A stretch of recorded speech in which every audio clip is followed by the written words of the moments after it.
I tried to marry a woman that's Hawaiian, but when I dated the girls on Molokaʻi, my mother said, that's your family, that's your family, and that's your family. Or that the values of that girl's family was not in line with my mother's and my parents' values, and so that was discouraged. Okay, so once you were out of the nest. When I was out of the nest, and I said, well, I'm going to have to find a woman, and my mother's going to have to accept that. This full-blooded Hawaiian spent the first 14 years of his life growing up in a remote valley on Molokaʻi. Combining traditional practices with his Western training, he has dedicated himself to a career of helping others to heal through the Hawaiian culture. Earl Kawaʻa, next on Long Story Short. One-on-one engaging conversations with some of Hawaii's most intriguing people. Long Story Short with Leslie Wilcox. Aloha mai kākou, I'm Leslie Wilcox.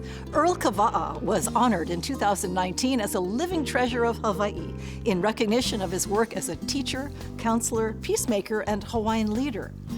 Trained as a social worker, he's known for his success in building bridges to understanding and resolution as he works with families and individual youths and steps into organizational disputes. He's one of the few remaining manaleo, or native speakers of Hawaiian language, who learned from their elders. Uncle Earl, as he's often called, was born in Halawa Valley on the east end of Molokaʻi, just after the start of World War II. It was a tough time in general for people who had to deal with food rationing and shortages, but his isolated community was largely unaffected by what was going on in the rest of the world. We had no idea what poverty meant. People said, you folks are so poor. We had no idea what the word poor meant. We thought they were rich. We had everything. I mean, the open ocean, the rivers to play in, the mountains to climb, and the trees to hang from to be Tarzan. I mean, we were everything. We made Tarzan famous long before he became famous. We yelled out that cry for Tarzan long before he had the cry, because we were falling for real. And while everybody was in this Western war, you were speaking Hawaiian in a valley on Molokaʻi. Everyone spoke Hawaiian? The adults spoke Hawaiian. And so I grew up hearing Hawaiian. And so my first language was Hawaiian. And English was also a part of the family as well. And school and church. But the churches were also, a good portion of our churches in Halawa, especially on the east end of Molokaʻi, was in Hawaiian. And so we heard it. And we sang in Hawaiian, and we had to do memory verses in Hawaiian. So there was a lot of Hawaiian, because the teachers were of Hawaiian ancestry. So that was perpetuated. I just think that was the generation of adults who really, in the larger Hawaii, were saying, you know, we're Americans now. We don't speak Hawaiian. We speak English. That was about that time when you were born. It was about that time, and my mother and father were not affected by that. It was not something that they said that you have to learn to speak Hawaiian or you have to learn to English. It was a non-issue for us. Your childhood was spent doing work and then playing, and it was all very physical. All physical, yeah.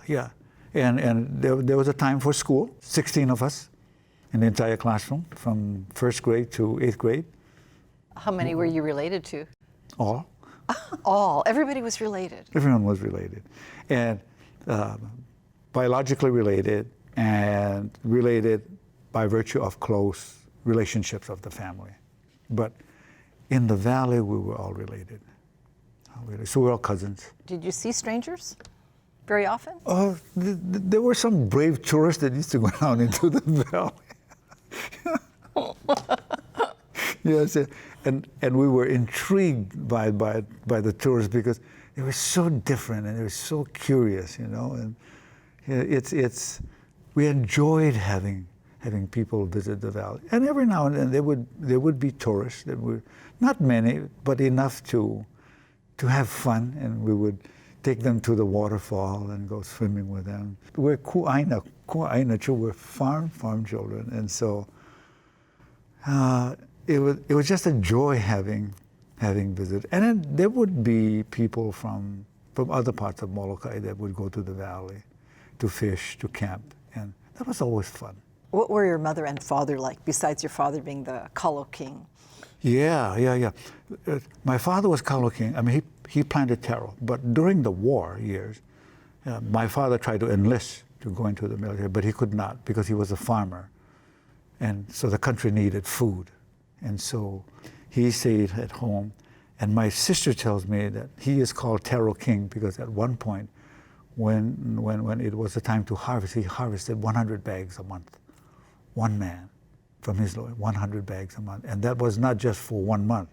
He could sustain that for several months at 100 bags. It's very impressive. And the bags at that point when there was three 5-gallon buckets per bag. Were the kids helping him?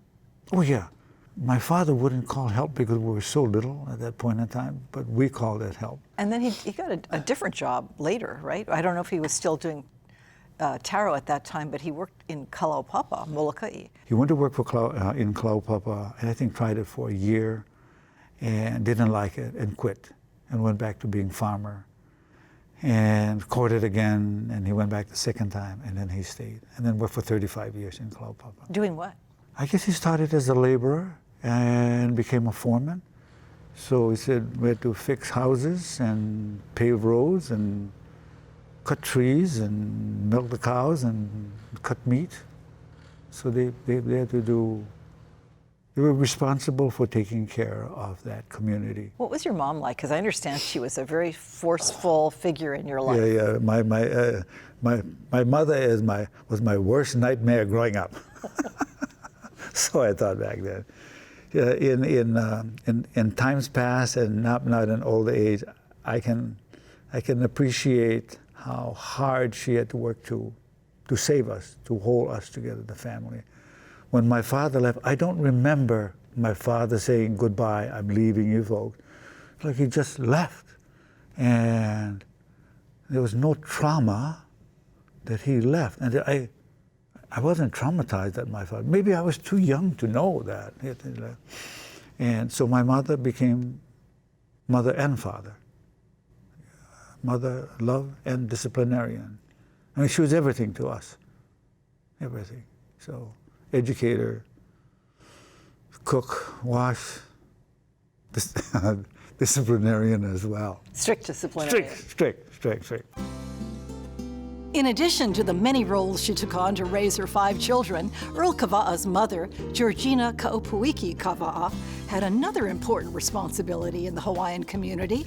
It was a calling she inherited from her parents that would later have a significant influence on her son's life and career. She was also someone who was very involved in hoʻoponopono, reconciliation, problem solving. Yeah. She inherited that from her mother, and some of that from her father. And my mother became a equally powerful kahuna, and for Molokaʻi and others who needed particular kind of help at a different level, sorted her out from throughout the state. What kinds of things did they look to her for? Spiritual problems.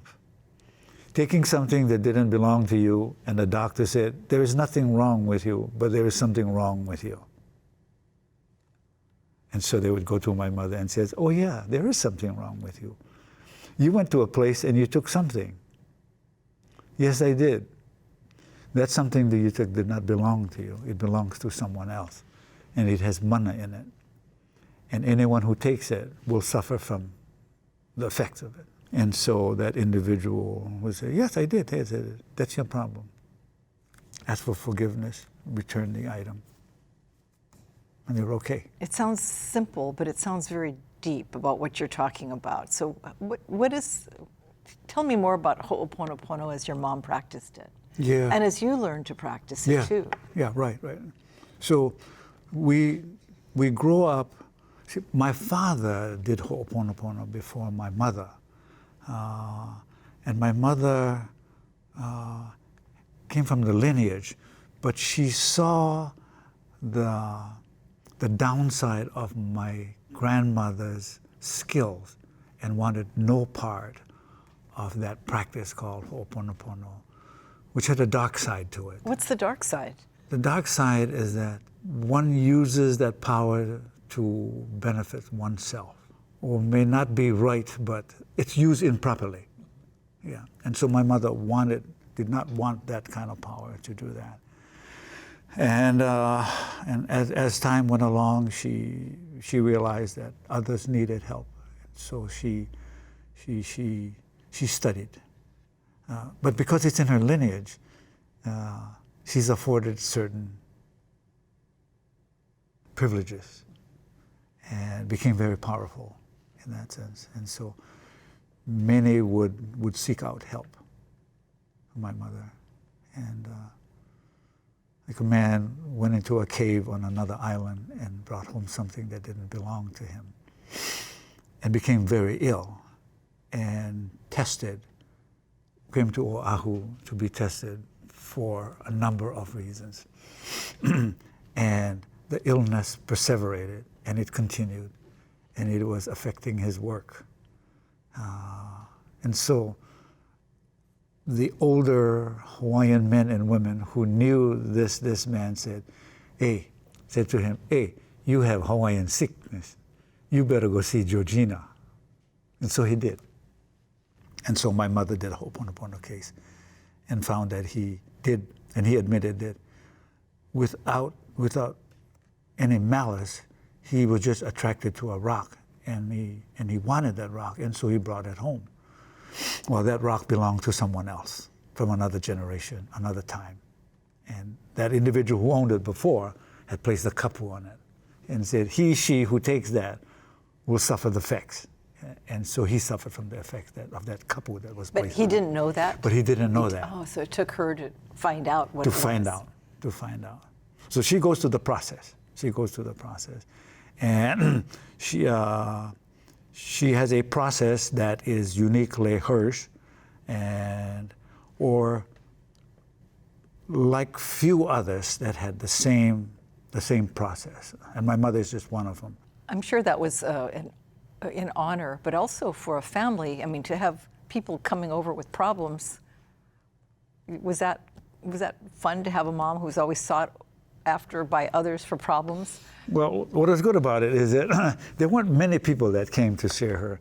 And many times people would come to see her and she says, "You don't need ho'oponopono, go see a social worker." Well, that's interesting because you do ho'oponopono and you're a social worker. Yes. Are those, is that the Western and Indigenous spectrum there? Yeah. Ho'oponopono is spiritually based. Ho'oponopono is about spiritually realigning. What does that mean, spiritually realigning? So the Bible says, "Thou shalt not lie," and if you lie, so you are spiritually off kilter. You're no longer aligned spiritually. And so it said, "I'm sorry, yes, I did lie about it." That's making it right. So spiritual line is to live a life that's spiritually correct, that's morally right. Under Hawaiian gods, under Christian God, Western ways? That's a good question. There are things that are right under the old God, and there are things that are correct to do under the new God, the Christian God as well. Whichever God it is, there's definitely right and wrong, whether you're kahiko or modern. There are definitely things that you can and you cannot do. Right and wrong can also be things that to do and things not to do. For example, a crime by omission. You didn't do something you should have done. Yes. Or you're not supposed to do something that you did. Yeah. And that can be stealing, lying, or someone could have could cast a spirit on you to make you ill, because for whatever reason it is. So my mother could identify who the source, where that came from. So you continue to do ho'oponopono, and use, and in addition, in your life, you use the values of your social work master's degree. Yes. And I operate on that ho'oponopono principles all the time. And when I am in meetings, I'm also guided by those principles as well in my meeting. And I try to conduct them, I conduct the meeting in that manner as well. I mean, sometimes you have to take a pause and do a little spiritual realignment? I'm always bossy. I'm always bossy in meetings, But I like to think that I'm bossy in the meeting because I want to achieve what that meeting was designed to achieve. And so I hold everyone accountable. And that holding everyone accountable is a requirement in hoʻoponopono. Stay on the topic. Don't wander off another topic. In hoʻoponopono, so often the individual who is under fire wants not to talk about the issue, wants to talk about something else. So hoʻoponopono is to say, we will get to that one later. We finish this one first. Yeah. Did you take Alex potatoes yesterday afternoon when he wasn't home? It's either yes or no. So hoʻoponopono it's about admitting to the truth. Right, and that clears up some things. And that clears up. Opens up some good air there. Yeah, yeah. And then it's admission, and then ask for forgiveness. And then once you've done that, then they are spiritually realigned again. How often is it that the person who was wronged will not accept the forgiveness, the offer, or the request to forgive? In some situations, they won't accept it. Then that individual continues to carry the kaumaha, the burden. And the individual who asked for it, who in the first place was the perpetrator, and asked for forgiveness, then that person will be forgiven. I see. So that burden that person has, the one that causes the, if he asks for forgiveness in ho'oponopono session with me, then I will ask Yaku to forgive him. And what that does is that because he admits to it, he no longer feels the guilt because I admit that I was wrong and I ask for forgiveness. Now it becomes the other person that has to. So he or she has to be freed as well by forgiving. When Earl Kawaʻa was 14 years old, his family moved outside their sheltering valley to the town of Molokaʻi so that he could be closer to school. After finishing high school, he had no idea what he wanted to do other than leave his island home. It was troubling for me to live in the valley because I'm a kuʻaina, I'm a country kid, and I'm comfortable in the country. But also I hated going to Molokaʻi because it was just an awful place to live. It's so hot, and it was almost, moving to Molokaʻi was almost like being put in prison, even though there were no bars around. I was confined to the house. I was confined to the property. In Halawa, I mean, I had the whole valley too. At least I had the upper half of the valley that I could work and play and fish and hunt and chase down wild horses. And in Molokaʻi, that area, I had nothing. I was so confined. I was miserable. What helped is that I was able to go into school to break the monotony. You continued in Molokaʻi till you finished high school? Till I finished high school. And after high school, what was I going to do? And then lucky that the VISTA program, there was a man from Maui that went to Molokaʻi to talk about VISTA, and I went to the meeting, and he encouraged me to apply, and I applied, and I was called. And you ended up volunteering at an Indian reservation in New Mexico. In New Mexico. Pueblo yeah. Indian. Mm-hmm. So when I was accepted, there was another gal from Molokaʻi that had come, two of us from the east end of Molokaʻi called Manaʻe, that was selected, and we trained at Arizona State University. And that was a 3-month, 10-hour-a-day training, intense training. And that was to prepare us to live independently on a reservation. And so your job would be what? I did recreational work, built 2 baseball fields, and held the first all-Indian Little League tournament in the state of New Mexico, all Indian, on the reservation, on the baseball field that I built. Sounds like you changed their lives. Did they change yours? Oh, yes, I was changed as well. Yes, and that change comes is that I had a lot to offer, but there was more to offer. Yeah, and so at that point, I began to start thinking about going back to school. School never came easy for me, but knowing that, I decided I was going back in school. And that's where I met my wife, Patricia. You married a Caucasian. I married a Caucasian. Do you ever think of, maybe I should have married a pure Hawaiian? Well, that's a good story. I tried to marry a pure Hawaiian, or I tried to marry a woman that's Hawaiian. But when I dated the girls on Molokaʻi, my mother said, that's your family. That's your family, and that's your family. or that the values of that girl's family was not in line with my mother's and my parents' values, and so that was discouraged. So they weren't after you to keep up the full-blooded family lineage? To marry well.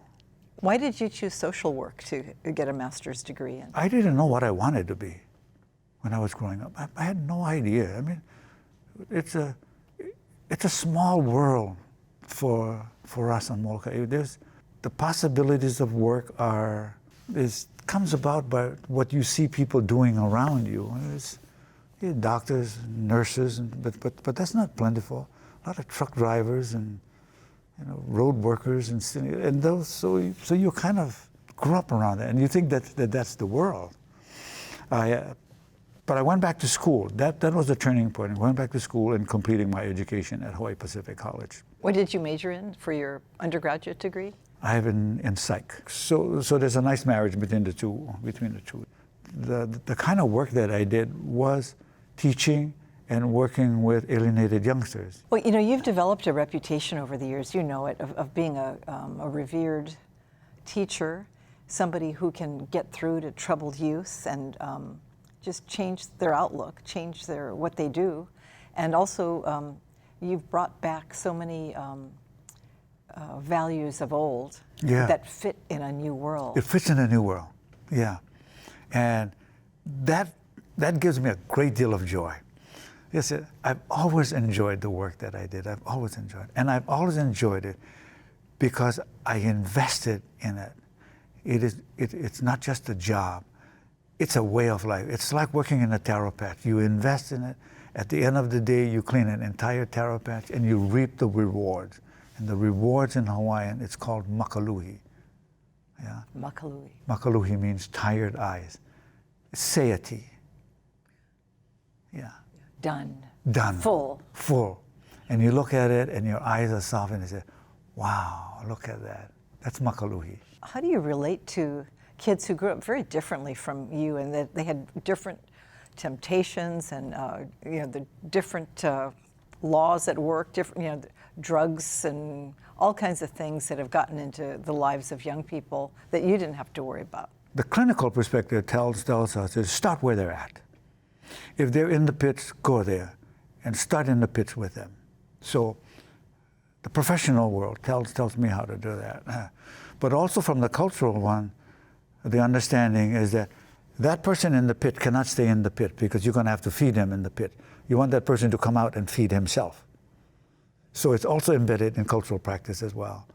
And so for me, because I'm trained in Hawaiian, I'm grounded in Hawaiian, and I have a formal knowledge and Western knowledge, I can bridge the two. And so that's helpful when I am in therapy or I'm in a teaching mode, because I can blend both. I'm comfortable in both worlds. Was that organic with you? You just made that connection? It became more organic and it became more professional and it became deeper over the course of years. Yeah, it's fine-tuning over the years. So when there were classes where kids were just not making it, having a hard time, resistant, people would call you. They would call me, yeah, they would call me, or I would go, or I would be assigned the case to handle the cases. At Lilokalani Children's Center, I handled the difficult cases. The problems are very diverse that you run into in a child's life. Very, very. Not only child's life, also in family life as well. So. And you work on family resiliency. Family life, family realignment. Now that can be very complex, I imagine. Very complex, very complex. A lot of attitudes and behaviors in there. A lot of issues, yeah. And I like working with dads also. I like working with dad. And so I take on issues with dad about being gruff, about being mean, or being too assertive, and things like this.